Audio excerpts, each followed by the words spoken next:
Petra. That was lovely. So if you didn't know anything about the EHDS, you now know just enough of the most important things you needed to know for this session, which is really where does it interface with the patient and their opportunity space. I'm now going to invite Deborah to come up and take us through another way of thinking about these issues, but from the eyes of somebody who is chewing data on a daily basis in Italy. So thank you very much, Deborah. You can use this one. Yes, perfect. Okay. So, just decided to maybe. So, I'm coming from research, and I'm working in an institute of biomedical ethics. Sorry, this would be nice. No, I'm working in an institute of biomedicine, and I'm doing biomedical ethics in this institute. So what I'm doing is to look at the ethical and legal aspects of the projects. And my short answer to Petra, to if we are ready for this change, is not really sure. And I will show you why. So far, we know that the scientific paradigm is changing quite quickly. The law is not as quick as the scientific paradigm to change. And we know that new technologies are really offering new challenges. But what keeps being the same is that we need to get high quality data, and we need to reuse data in ways not imagined before. Now, if you work in health data, science, and in biomedical, in the biomedical field, in order to collect high quality data, you need the people to be involved. Now, to have the people involved in the last maybe 10 years, we have been learning a lot about engagement of people, engagement of patients, trying to build frameworks that take into account their values and perspectives, etc. And we really value that a lot. But it's very difficult to put it into practice, and especially, to interpret the spirit of the law with like the practical implementation of the law. So in practice, I'm always fighting with my fellow lawyers in order to, bring into the application this perspective as well. So when we are talking about cooperative environments, big flow of data, and privacy, where and when do participants, patients come in? So I have the impression, and I brought it in a couple of questions also this morning, that identifiability is a lot of focus. But should identifiability and security be it? Is it all of it? To me, it's not. So in my perspective, and in some of the participants and patient perspective, how we use data is actually more important than being secure 100% and re-identifiability is possible. So there is definitely a need for a robust assessment and governance of data, but also like a compliance with ethical frameworks, respecting people's rights and values that sometimes do not necessarily are aligned with privacy only. So that's really something that I want to convey to the message. And actually, the European Health Data Space presented by Petra introduces some values that are quite new to the audience, but we have been hearing about protecting the identity of people, etc.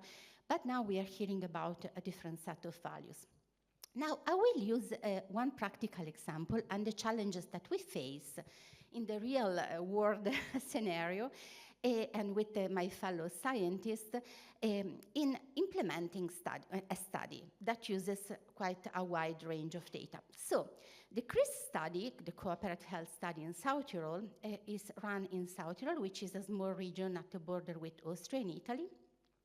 And it's a population-based study working with healthy individuals and collecting a lot of data about them, their lifestyle, their health history, genetic data. So the nightmare of the DPO.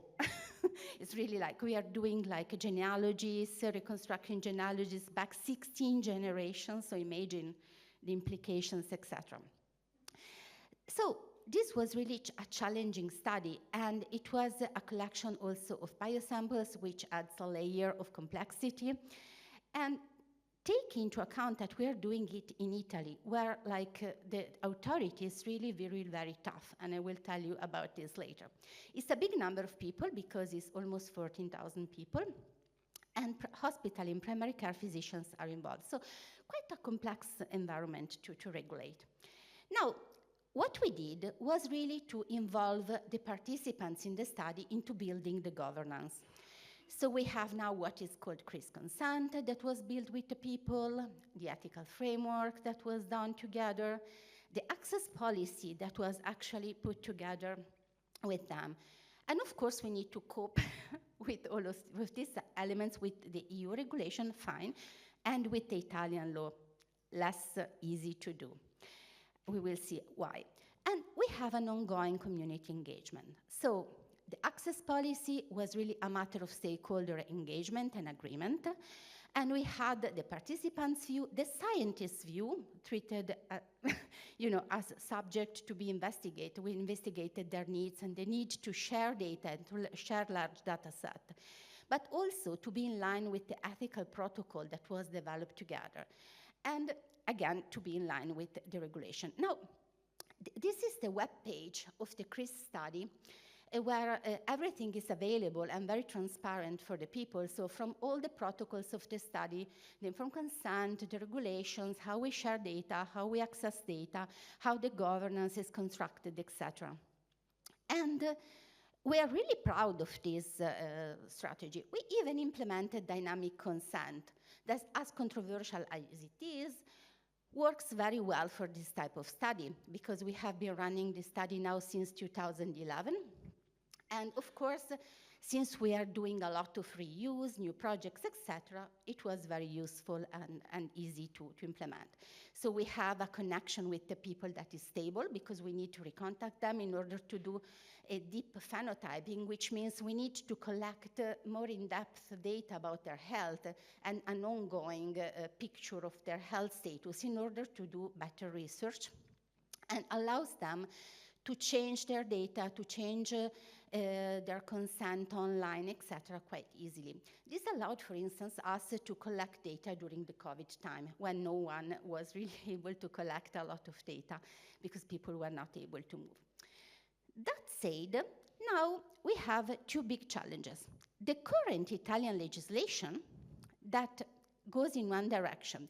The Italian position in interpreting the use of health data is that in order to do so, you need informed consent, specific informed consent, even if this is contrary to the people's preferences, even if people express clearly that they would like a broader type of consent. And when I say an informed consent for every use, reuse, and secondary use, I really mean it. So we have sentences of the authority that really fine people for not doing so. Now, we have on the other side the European Health Data Space that will intimate us to share data, even if it is beyond the CRIS consent or contrary to the people's wishes. Now, what we have in the informed consent so far is a very nuanced preference strategy that we developed with them. So this governance, of course, was built in light of the GDPR, in light of the current regulations, etc. So we have two very schizophrenic approaches, I would say.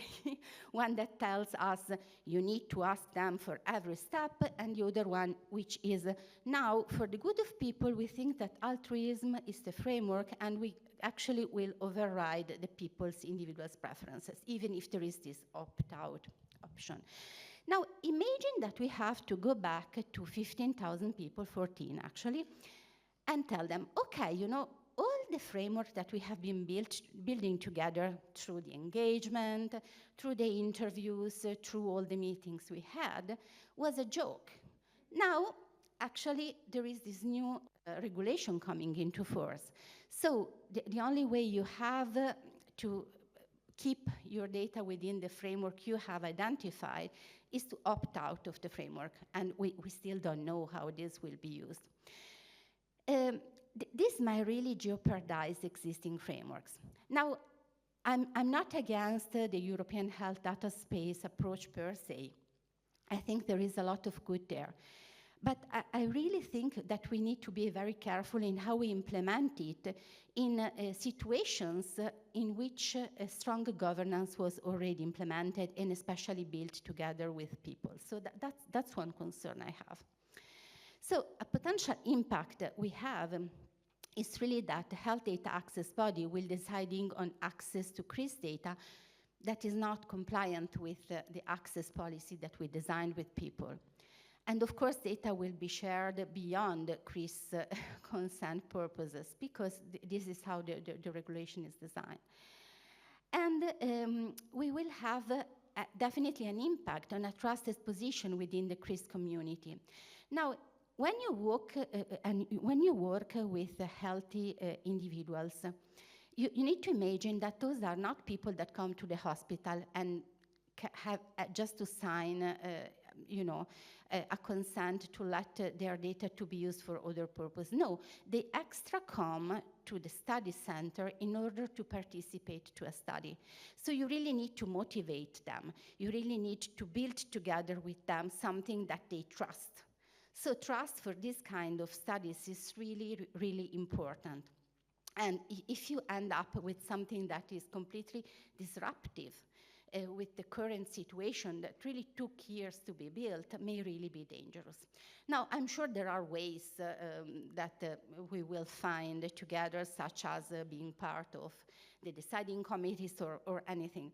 But this is really the risk that we foresee. And having talked a little bit with people and patients, this is really something that they may fear. Also, something that we may tend to forget is that Europe is not very homogeneous. I'm not saying something new, right? So the cultural perspective on data sharing and data use may differ very much between countries. This is something that we need to keep into account. So I'm working both in Italy and Sweden, which of course gives me a little bit of a perspective of this difference. And definitely there are different, approaches, and it's very different what people are keen or even willing to accept. So this is a risk that we may need to take into account when we apply the European health data space. So concluding observation, we really need to be careful in the application phase of the new regulation. We need ethical safeguards in research, and if these safeguards are built with patients, we need to respect them somewhat, or have, an argument open with them, a channel open with them if we need to change them. Processing first in scientific research really requires balancing different rights. That is not only the right to privacy, as we saw, but also other interests that may pertain to people. Petra before was saying that some people may not be very keen on sharing data with industry, as detrimental as this can be. So maybe we need a better conversation with patients and with people we need to explain, but also maybe we need to introduce safeguards that are not there yet that can make people feel more serene about this use of data. And governance must reflect realities of context, both with regard to social values and cultural values. So I will end with saying that probably governance must also reflect individual preferences when really important. And when I'm thinking, for instance, about rare disease patients or specific contexts, this may really play a big role. So hopefully, these changes will be very positive for all of us, because to be fair, everything will be better than the current situation we have in Italy that is really blocking research. But maybe we really need to think twice on how to implement it. Thank you.